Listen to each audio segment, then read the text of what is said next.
Aleluia. Meus irmãos amados, vamos ouvir a mensagem da parte de Deus através do nosso pastor Felipe. Meus irmãos, fiquem atentos àquilo que o Senhor tem reservado para mim e para você aqui nessa noite.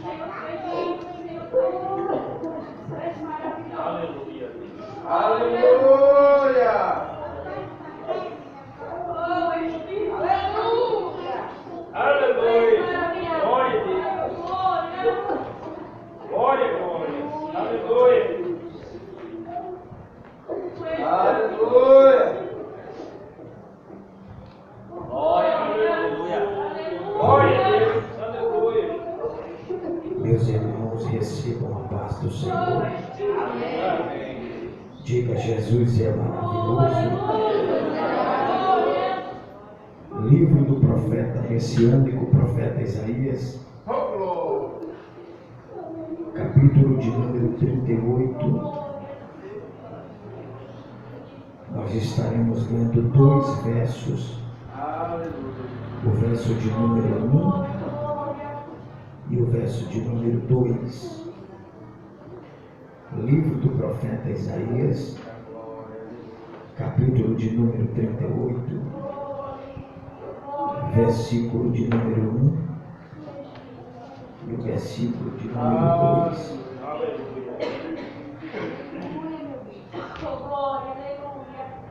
Enquanto você localiza o texto bíblico, eu quero aproveitar a oportunidade para agradecer a Deus por mais uma vez ter a riqueza da comunhão e poder se nutrir nessa noite da comunhão com a Igreja do Senhor. É uma honra mais uma vez poder estar aqui para servir a noiva de Jesus. Quero agradecer ao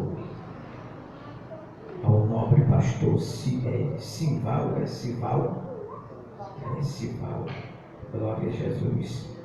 Eu tinha vindo aqui uma primeira vez, mas o Senhor estava de viagem.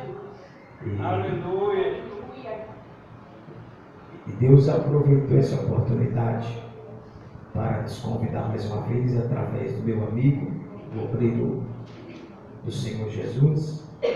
Que Deus continue abençoando todos os obreiros dessa casa de uma forma especial.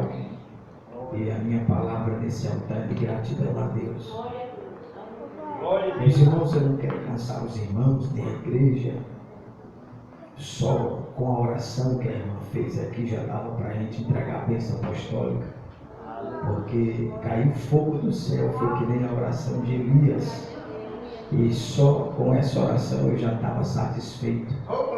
Mas Deus, Ele colocou dentro da minha alma uma palavra. Eu quero compartilhar com a igreja, mas eu prometo que eu não vou cansar nenhum de vocês. Quem encontrou o texto, diga: Jesus é maravilhoso. Livro do profeta Isaías, capítulo de número 38, versículo de número 1 e 2, está escrito: Naqueles dias, Ezequias adoeceu de uma enfermidade mortal, e veio a ele Isaías, filho de Amós, o profeta, e lhe disse: Assim diz o Senhor, coloca em ordem a tua casa, porque morrerás e não viverás. Então virou Ezequias o rosto para a parede e orou ao Senhor. Amém? Amém. Diga: uma oração, uma parede, e um profeta. Esse texto que ora nós lemos tem a sua aplicação direta e centrada para o rei de número 13 da casa de Judá, a saber, o rei Ezequias. O rei Ezequias é mencionado no mínimo 3 vezes no Antigo Testamento. A primeira vez que o nome do rei Ezequias é mencionado está localizado em 2 de Reis, capítulo 18, versículo 1. A segunda vez que o nome do rei Ezequias é mencionado está em 2 de Crônicas, capítulo 29, versículo 1. A terceira vez que o nome do rei Ezequias é mencionado está no livro do profeta que ora lemos, capítulo de número 36, o verso 1. Existe também uma citação no Novo Testamento que fala e menciona o nome desse rei. Está localizada no Evangelho que escreveu Mateus, no capítulo 1, altura do versículo 9 e 10, quando diz que Ezequias está inserido, ou Jesus estava inserido na planta genealógica da família de Ezequias. Esse rei tornou-se um rei muito conhecido entre a nação de Judá e muito considerado, porque quando o rei Ezequias começou a reinar, ele reinou 29 anos sobre o trono de Judá. Começou a reinar com 25 anos de idade e reinou 29 anos. Ezequias era filho do rei Acais. Acais era o rei que construiu o relógio mais importante da cidade, a saber, o relógio de Acais. Mas a Bíblia diz que o seu pai, o rei Acais, quando governou na cadeira de governo, não fora como seu filho Ezequias quando assumiu. Porque a Bíblia diz que Acais, quando reinou, ele se desviou-se do Senhor e se encurvou diante do rei da Síria, a saber, o rei Sangão II, entregando parte do tesouro do templo como tributo, quando se encurvou diante do rei da Síria. A Bíblia diz que o pai de Ezequias, o rei Acais, também permitiu que fosse aberta a porta da idolatria para dentro da nação de Judá. Mas o final do rei Acais foi triste e lamentável, porque a Bíblia diz que ele morreu enfermo dos pés porque se desviou do Senhor. Mas Ezequias, quando começou a governar, a Bíblia diz que ele governa 29 anos. Ezequias começou a governar por volta do ano 715 a 686. E a Bíblia diz que ele se destaca quando senta na cadeira de governo por 3 razões. A primeira razão, porque Ezequias se destacou e não foi igual ao seu pai. A Bíblia diz que quando Ezequias começou a governar, ele mandou restabelecer o ofício dos sacerdotes e dos levitas. Segundo motivo que fez o rei Ezequias se destacar do seu pai, a Bíblia também diz que Ezequias mandou restabelecer o ofício do culto a Deus. Terceiro motivo que fez o rei Ezequias se destacar do seu pai, Ezequias mandou derrubar todos os altares de idolatria que o seu pai Acais tinha levantado aos Baalins. E eu já tenho uma profecia na boca para profetizar nessa noite para quem acredita na palavra. Deus usou o rei Ezequias para derrubar os altares que o seu pai tinha levantado de idolatria. E eu quero profetizar nessa noite, neste culto, que Deus vai usar você para derrubar os altares de idolatria que os teus antepassados levantaram no meio da tua família. Se tu crê que Deus pode te usar, levanta essa mão, dá uma glória do tamanho da tua vitória.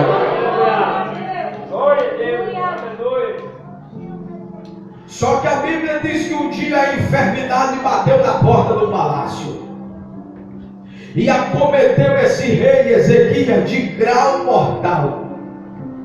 Ezequias está enfermo, está acamado, está no leito, dentro da recâmara do seu palácio. A Bíblia diz que veio ter com ele um profeta chamado Isaías, filho de Amós com Z e não com S. E a Bíblia diz que quando o profeta entrou, parece que eu estou vendo a cena, pastor Simão. O profeta aponta o dedo de profeta e diz assim para ele: assim te diz o Senhor, coloca em ordem a tua casa, Ezequias, porque tu morrerás e não viverás. A palavra foi essa, que o rei não ia sobreviver à enfermidade, que a enfermidade iria ceifar a vida daquele rei. Mas a Bíblia Sagrada nos conta que quando o profeta entregou a mensagem e se retirou-se, quando o profeta ainda estava palmilhando, caminhando do pátio do palácio, não deu nem tempo do profeta sair do palácio. Olha o que o rei Ezequias fez. Ele dobrou o joelho de imediato no canto de uma parede dentro do quarto onde ele estava acamado. E sabe o que mexeu comigo dentro da minha alma? Porque Deus disse que ele ia morrer, mas ele não aceitou aquela palavra de morte. Mesmo tendo sido Deus que tivesse falado, ele não aceitou e disse: coisa nenhuma que a morte vai me levar. Eu já sei do que eu vou fazer. Dobrou o joelho no canto de uma parede e ele faz uma simples oração. Meus obreiros, a oração que o rei Ezequias fez está contida no verso de número 3. Eu nem li a oração, mas está contida no verso 3. A oração do rei foi simples e foi assim: ah, Senhor, lembra-te de mim, porque andei diante de ti em verdade, com um coração perfeito, com integridade, com sinceridade, e fiz o que era reto aos teus olhos. E o texto diz: e chorou Ezequias muitíssimo. Essa foi a oração do rei. Gente, de imediato o profeta parou. Deus disse para o profeta: pare aí onde você está, volte para dentro da recâmara da onde você saiu e entrega uma nova mensagem. Deus falando, e disse assim para o profeta: diga que o rei não vai morrer mais. Parece que eu estou imaginando o profeta perguntando ao Senhor: afinal de contas, o Senhor quer que eu diga que ele vai morrer ou que ele vai viver? Porque eu acabei de sair lá do quarto do homem dizendo que ele ia morrer, e agora o Senhor quer que eu volte dizendo que o rei vai sobreviver. Parece que eu estou vendo Deus se levantando e falando com o profeta e dizendo: você não tem que ficar preocupado se vai ficar feio, se vai ficar bonito para você. Só fale aquilo que eu mandei você falar. Volte e diga que o rei vai sobreviver. Isso aqui mexeu comigo. Aleluia. Porque o profeta só voltou porque o rei orou. Digo, o rei orou. Não diga qual autoridade, digo, o rei fez uma oração. O rei fez uma oração. E que oração foi essa, Felipe? Se você abrir a Bíblia e contar, no versículo 3 do capítulo 38, a oração do rei Ezequias, a oração que ele fez, tem aproximadamente 33 palavras. Foi uma oração curta, uma oração objetiva. E eu descobri, meus irmãos, que às vezes o nosso Deus não responde de imediato. Foi lido aqui pelo obreiro, o salmo de número 70, Senhor, apressa-te. E às vezes parece que Deus ele fica lá no salmo 40 esperando e não responde, né, Barão? Ele escuta, mas às vezes não responde. Quantos de nós já fizemos propósito de oração, campanha, para Deus nos dar uma resposta e às vezes a resposta não chega? Lembra do profeta Daniel? Que Daniel orou 21 dias e a resposta só chegou no último dia. Mas esse rei aqui orou e a resposta chegou no mesmo minuto. Eu estou falando de uma oração que foi respondida na mesma hora. Analisando a oração do rei Ezequias, a oração dele é comparada à oração de Elias. Por quê? Foi objetiva e Deus respondeu na hora. Quem lembra da oração de Elias? em cima do Monte Carmelo. Elias orou depois que pregou e edificou o altar. E a Bíblia diz que ele fez uma oração. A oração de Elias tem 25 palavras, mas a oração de Ezequias só tem 33. Mas fora uma oração curta, objetiva, mas Deus respondeu na mesma hora. Elias, Deus respondeu com fogo. Quando Elias disse: Senhor, responda-me, Deus derramou fogo e respondeu. E Ezequias orou e Deus parou o profeta e respondeu. Felipe, me conta o que tinha na oração desse rei que fez ele ser correspondido de uma forma tão rápida. O texto é autoexplicativo. A resposta, porque Deus respondeu com muita velocidade, está na oração que ele fez. Olha o que ele disse no meio da oração: eu tenho um coração reto. Em outra versão diz inteireza de coração.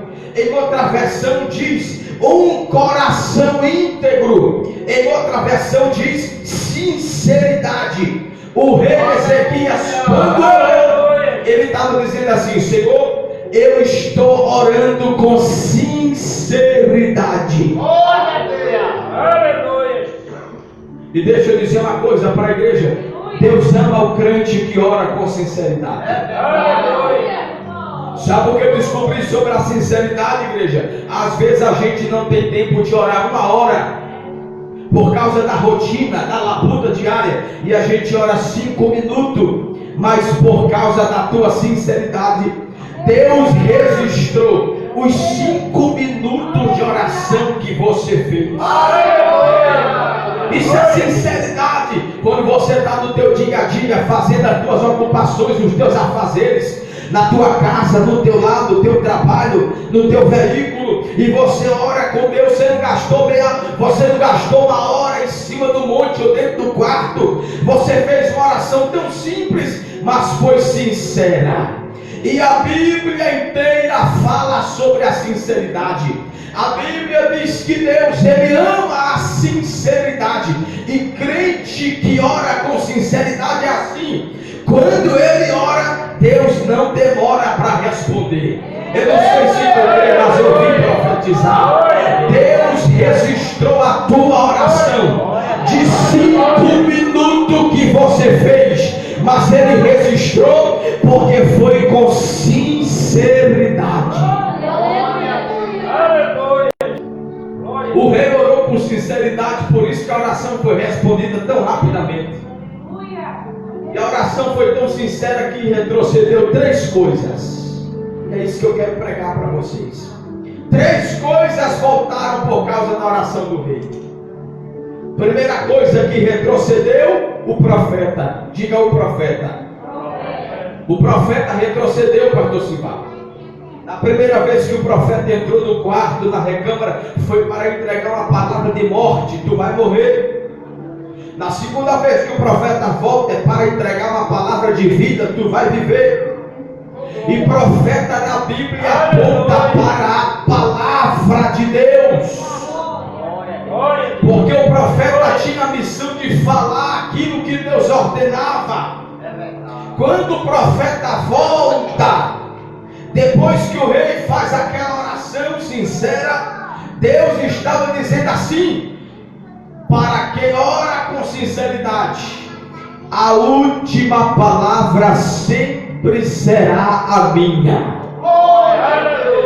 Quando o profeta volta, Deus está ensinando uma lição para o rei: que crente que ora com sinceridade, a última palavra não é da morte, não é do médico, não é do advogado, não é do delegado, não é da justiça, não é do juiz, não é do homem da terra, não é do diabo. A última palavra para quem ora sempre vai sair da boca de Deus. E eu quero profetizar: a última palavra não vai ser do homem, a última palavra não vai ser do médico, não vai ser do advogado. A última palavra nesse negócio vai ser do Todo-Poderoso, vai ser de Deus. Deus está dizendo: a última palavra será a minha. Felipe me prova que a última palavra de Deus é claro que eu provo. Livro do profeta Jeremias, capítulo 1, versículo 11 e 12. Deus disse para ele: o que você está vendo, meu filho? Ele disse: eu vejo uma vara de amendoeira. Deus disse: viste bem, porque eu velo sobre a minha palavra para cumprir. Livro do profeta Isaías, capítulo 40, versículo 8. O profeta disse: seca a erva, cai a flor, mas a palavra do Senhor permanece para sempre. Evangelho de Jesus, que escreveu Lucas, capítulo 5, versículo 5. Pedro disse dentro do barco: Senhor, a gente está descendo e lavando a rede, porque nós pescou a noite toda e não pegou nada, mas sobre a tua palavra nós lançaremos a rede. Eu vim profetizar, se você crê, receba. A última palavra vai sair da boca de Deus. Deus está dizendo nesse negócio: a última palavra é a minha. Se tu acredita, levanta a tua mão, abre a tua boca, dá um brado de glória do tamanho da tua vitória.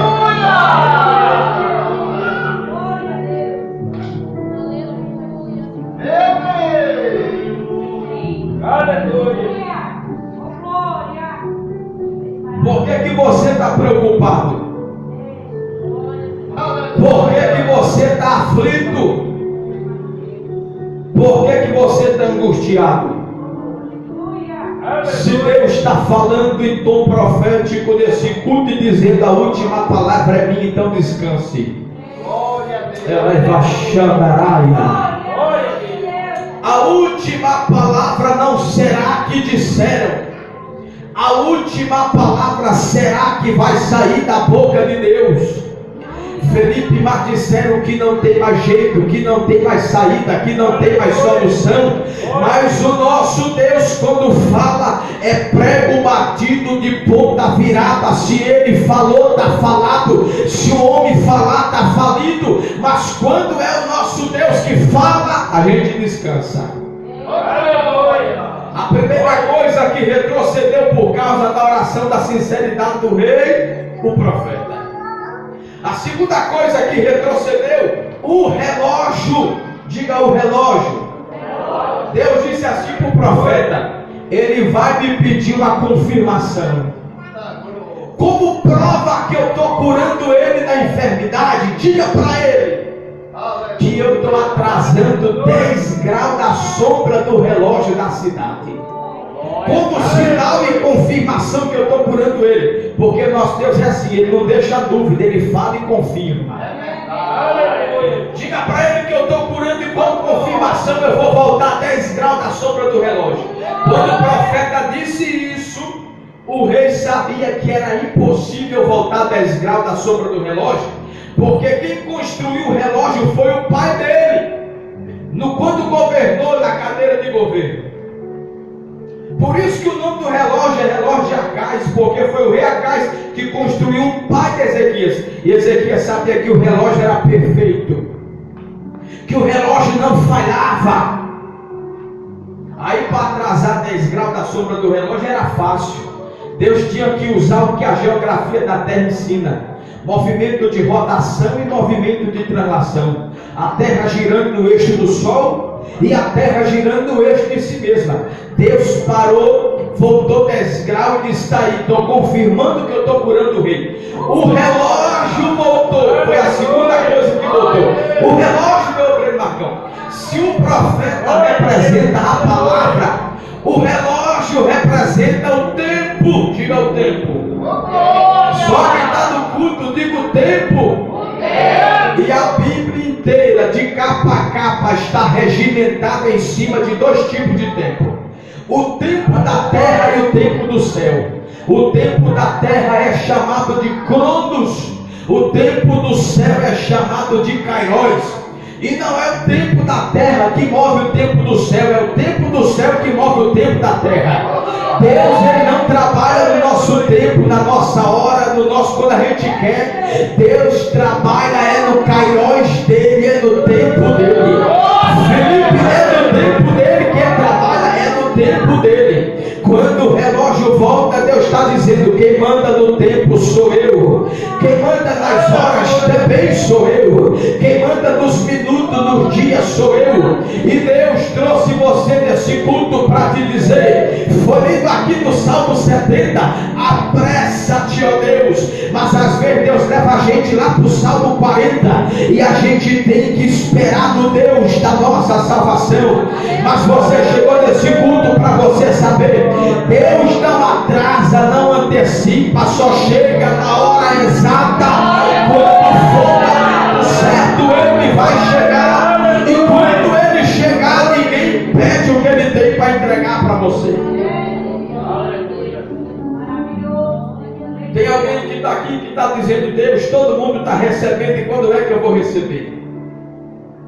Quando é que vai chegar a minha hora? Quando é que vai chegar a minha vez? Quando é que vai chegar o meu dia? Deus está dizendo, é no meu tempo. Aleluia. Filipe, a Bíblia fala do tempo de Deus. Fala, irmão, dá tempo, vamos provar. Livro de Eclesiastes, capítulo 13, verso 1. Para tudo tem um tempo determinado, o tempo de Deus. Livro de Gênesis, capítulo 18, versículo 10. 3 anjos visitaram a tenda de Abraão e disse assim para ele: daqui a 1 ano, no tempo da vida, nós te visitaremos, e Sara, a tua esposa, terá um filho no tempo determinado. Tempo de Deus. Livro do Gênesis, capítulo 21, verso 2. A Bíblia diz que no tempo determinado o Senhor visitou a Sara e cumpriu o que lhe havia dito quando Sara estava velha. É no tempo de Deus que Ele age. Não é no seu tempo, é no tempo dele. Não é do seu jeito, é do jeito dele. Então espere, porque Deus não demora, Deus capricha. E Ele está caprichando no teu milagre. Aleluia, aleluia. Diga para esse irmão, me ajuda a pregar. Diga, vai ser no tempo de Deus.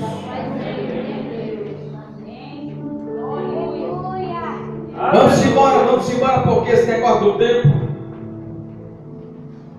tem muito tempo e a gente não tem tempo.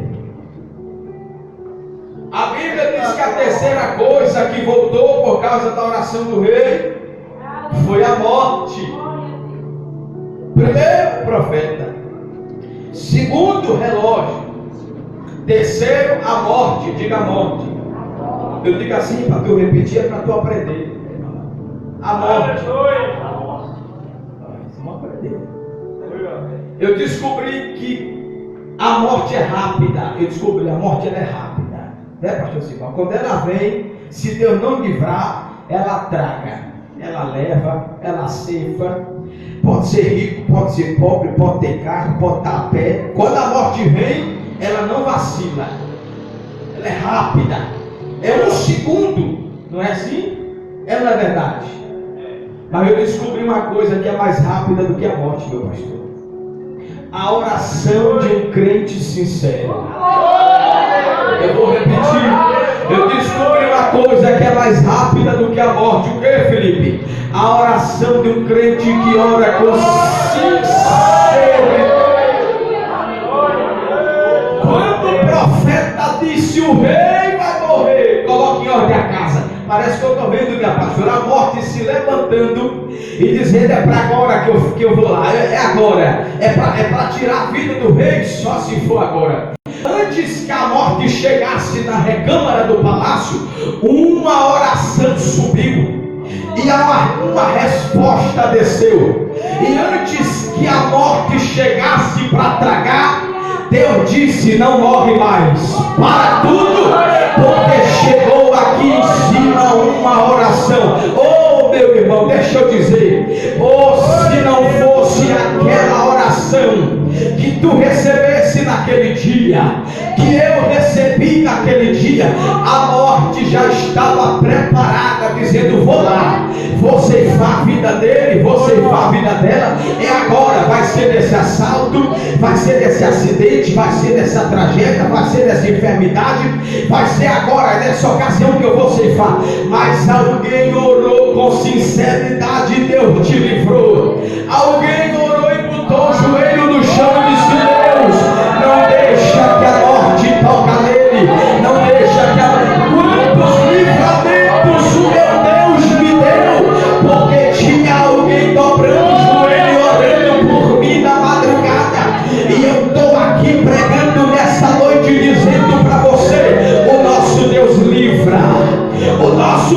protege, o nosso Deus guarda, somente por causa de uma oração sincera.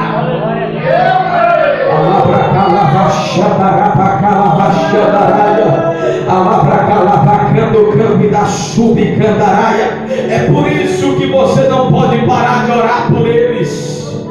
É por isso que você não pode parar de orar por aquele povo, porque se tu parar de orar, a morte toca. Aleluia. Chegou alguém aqui que Deus manda te dizer: não é para parar de orar.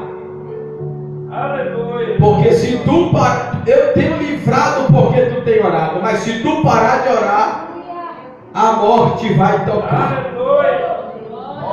Mas sabe qual foi a tua tristeza? Que por esse dia tu disse: Senhor, não aguento mais. Porque parece que quanto mais eu oro por eles, eles ficam pior. Foi assim ou não foi? Parece que quanto mais eu oro por eles, faço um propósito por eles, me consagro por, parece que mais rebelde eles ficam. Parece que eles estão piorando, irmão Felipe. Olha aqui para mim. Isso aí é o diabo querendo que você desanime para você parar de orar, porque o diabo sabe que a tua oração tem guardado e tem livrado, mas se tu parar de orar, Deus está dizendo: continue orando. Deus está falando: continue orando. Deus está bradando: continue orando. Enquanto tu ora, eu livro. Enquanto tu ora, eu guardo. Enquanto tu ora, eu zelo. Enquanto tu ora, eu cuido. Enquanto tu ora, eu protejo. Enquanto tu ora, eu dou vida.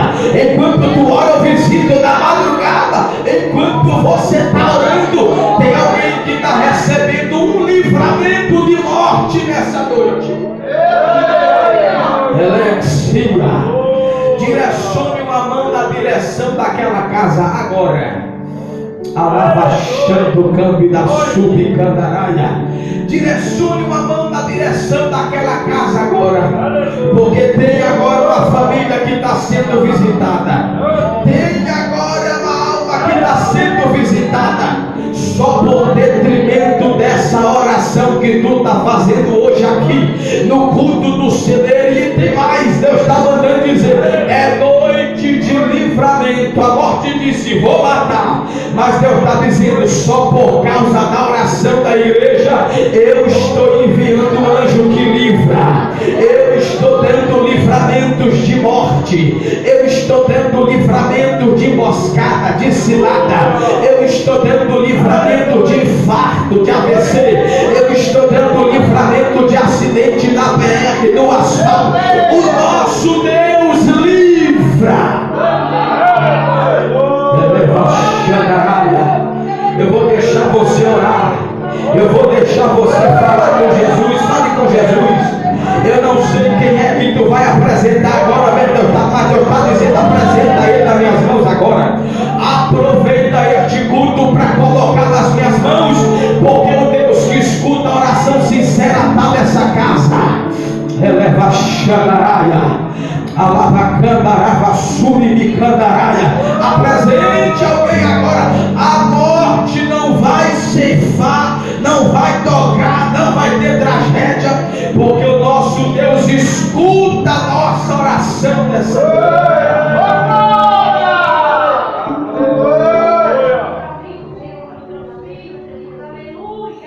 Olha para mim. Teve gente que, quando intercedeu uma das mãos na direção daquele lar, daquele ambiente, veio a lembrança de alguém na tua memória. Você lembrou de alguém na hora. Deus colocou no teu coração a lembrança de alguém. É porque Deus está dando um livramento nessa noite. Escute isso aqui: depois desse culto aqui, vocês vão ver o que Deus vai fazer.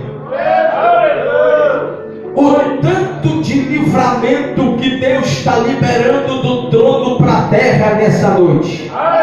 Alguém vai passar aqui e vai dizer: pastor Sival, eu tenho um testemunho para contar, eu tenho um milagre para dizer, eu tenho uma bênção que vai edificar a fé de alguém. Deus registrou a nossa oração nesse culto e está dizendo: eu estou livrando da tragada da morte nessa noite. Deixa eu finalizar. A Bíblia diz que porque o rei vai morrer, ele está chorando. No versículo de número 2, ele está chorando muitíssimo. Diga muitíssimo. Ele está chorando. Em uma versão mais antiga diz que ele chorava amargamente. Em outra versão diz que ele chorava muitíssimo. Mas ele estava chorando. Sabe que vai morrer. Só que mexeu comigo aqui. Depois que esse homem orou, ele não está chorando. No verso de número 9 do capítulo 38, ele está cantando. Olha o que diz o versículo 9, eu finalizo aqui. O versículo 9 diz assim: Cântico de Ezequias. Só a irmã Maria ali que entendeu, eu vou dizer de novo. No versículo 2 ele está chorando, mas no versículo 9 ele está cantando. E detalhe, é no mesmo capítulo, é no mesmo cenário, é na mesma ocasião, é na mesma história. E sabe o que eu descobri, meus irmãos? Eu encerro aqui. A fase que antecede o cântico de vitória, ou a vez que a gente canta, sempre foi a fase do choro. Sempre que alguém cantou na Bíblia, primeiro eles choraram. Felipe, você está na Bíblia? Claro que está. Começa pelos hebreus lá no Egito. A Bíblia diz que eles choraram 430 anos. O clamor do povo chegou até Deus e Deus levantou um libertador. E no capítulo de número 14 do Êxodo, quando eles atravessaram o Mar Vermelho, no capítulo 15, verso 21 e 22, a irmã Miriam cantou com um instrumento musical dizendo: só o Senhor é Deus, só Deus é Senhor. Primeiro eles choraram, depois eles cantaram. Lembra da irmã Ana? A irmã Ana chorou o capítulo 1 de 1 Samuel, chorou o capítulo 1 inteiro. Mas no capítulo 2 ela cantou ao Senhor. No capítulo 2 a epígrafe do texto é o cântico de Ana. Porque o milagre é assim: primeiro a gente chora, depois a gente canta. E eu quero profetizar para quem tem fé e acredita na palavra profética e revelada: Deus vai substituir tuas lágrimas pelo cântico de vitória. Deus vai substituir tuas lágrimas pelo cântico. Eu estou arrepiando todo aqui, marcando. Você não disse que se Deus fizesse um milagre, tu ia preparar o playback e tu ia cantar no culto da gratidão? Pode preparar o playback, porque você vai cantar o cântico da vitória. Eu vou profetizar: se tu quer, receba. Não vai ter choro, não vai ter lágrima, vai ter cântico de vitória. Se tu crer, abre a tua boca e dá glória para Jesus.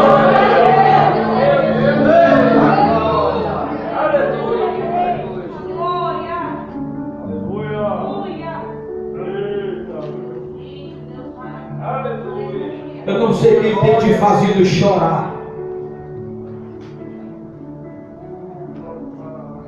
mas quem te fazia chorar vai te fazer cantar.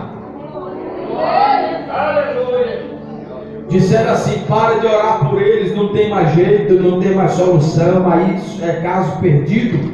Mas quando a gente diz assim, é caso perdido, aí o nosso Deus pega para ele.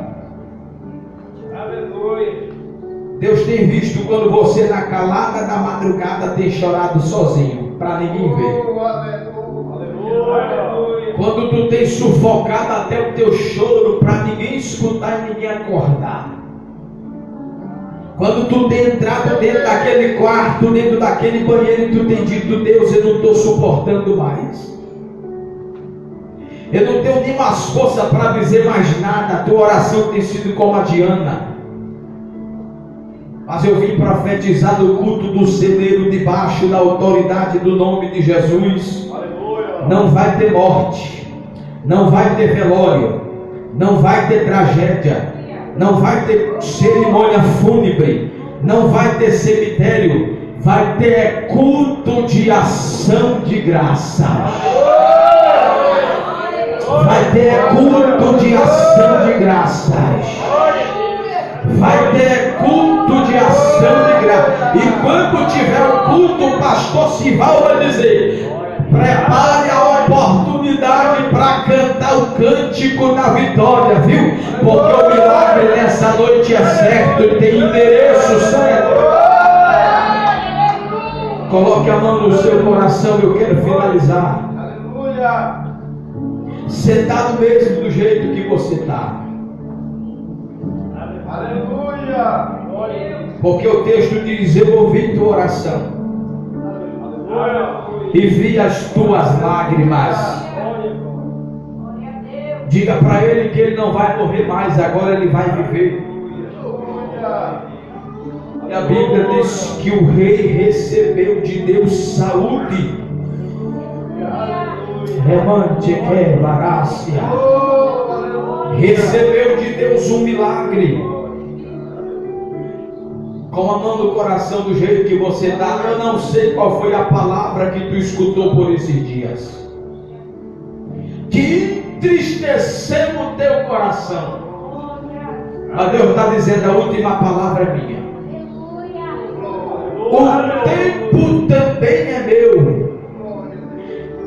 e eu mando e desmando na velocidade da morte.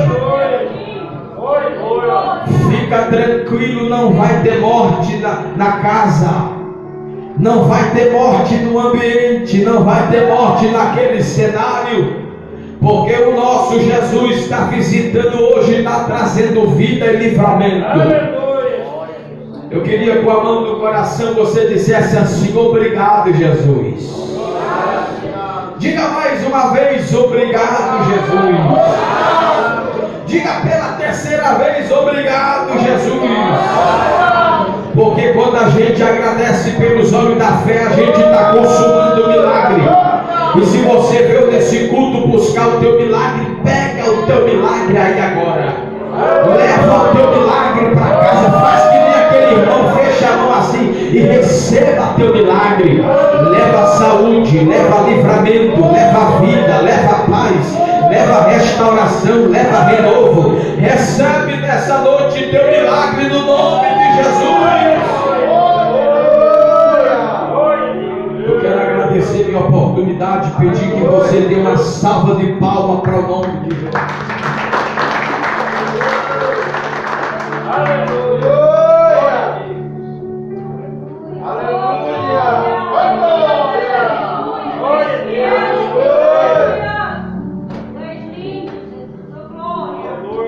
Aleluia, glória a Deus. Que palavra maravilhosa.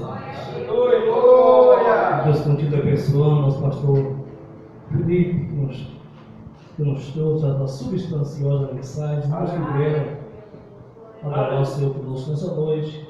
Que Deus possa continuar abençoando a cada um de vocês.